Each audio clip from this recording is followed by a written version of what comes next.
नैनं छिन्दन्ति शस्त्राणि नैनं दहति पावक न चैनं क्लेदयन्त्यापो न शोष्यति मारुतः। आत्मा ना शस्त्रों से छेदी जा सकती और ना ही अग्नि से जलाई जा सकती। न जल उसे निर्बल कर सकता है और ना ही पवन उसे सुखा सकती।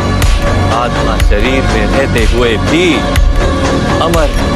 तो दोस्तों, पिछले अध्यायों में हमने ये समझा था कि जीवन के युद्ध में सिर्फ कर्म करना ही काफी नहीं है, बल्कि सही भाव, सही समझ और सही दिशा भी उतनी ही जरूरी है।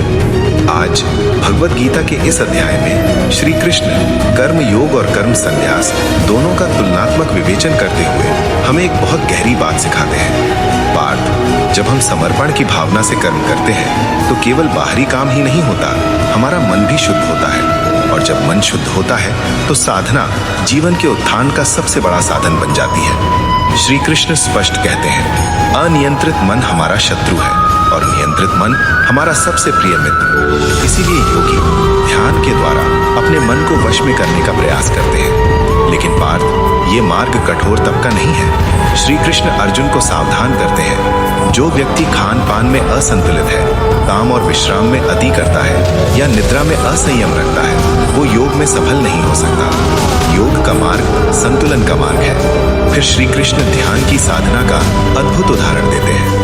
वे कहते हैं, जैसे वायु रहित स्थान में रखा दीपक अचल होकर जलता है, वैसे ही साधक को अपने मन को साधना में स्थिर रखना चाहिए। पार्थ, मन को वश में करना कठिन है, लेकिन असंभव नहीं।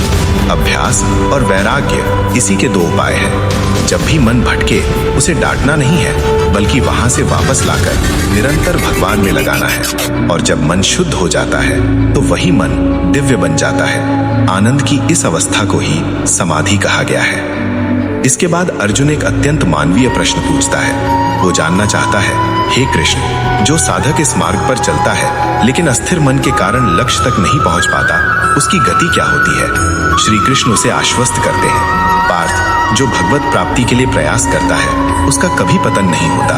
भगवान हमारे पूर्व जन्मों के आध्यात्मिक संस्कारों को संभाल कर रखते हैं और अगले जन्म में उन्हें पुनः जागृत कर देते हैं। इसलिए जहां से यात्रा छूटी थी वहीं से फिर आगे बढ़ाई जाती है। इसी भाव को श्री कृष्ण इस श्लोक में स्पष्ट करते हैं। संस्कृत, अनाश्रितः कर्म फलम कार्यम कर्म करोति यः स सन्यासी च योगी च न निरग्निर न चाक्रियः। हिंदी, जो व्यक्ति कर्म फल की इच्छा से रहित होकर कर्तव्य कर्म करता है वही सच्चा सन्यासी और योगी है। केवल कर्म छोड़ देना या केवल अग्नि त्याग देना योग नहीं है। और ध्यान की साधना के विषय में श्री कृष्ण कहते हैं, संस्कृत, योगी युंजीत सततमात्मानं रहसि स्थितः एकाकी यत चित्तात्मा निराशीर अपरिग्रहः। हिंदी, योगी को एकांत में मन और आत्मा को वश में रखते हुए निराश और अपरिग्रही होकर निरंतर परमात्मा में ध्यान लगाना चाहिए। इस अध्याय का समापन श्री कृष्ण इस महान उद्घोषणा के साथ करते हैं, जो योगी भगवान से एकत्व की ओर बढ़ता है वो तपस्वी से भी श्रेष्ठ है, ज्ञानी से भी श्रेष्ठ है और कर्मी से भी श्रेष्ठ है।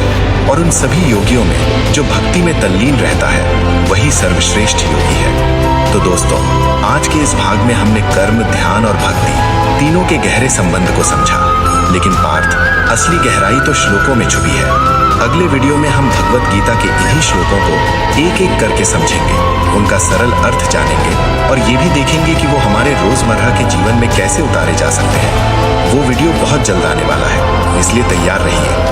अगर आप चाहते हैं कि भगवत गीता की ये श्रृंखला आगे भी चलती रहे तो वीडियो को लाइक करें और चैनल को सब्सक्राइब जरूर करें। मिलते हैं अगले वीडियो में। जय श्री कृष्ण दोस्तों।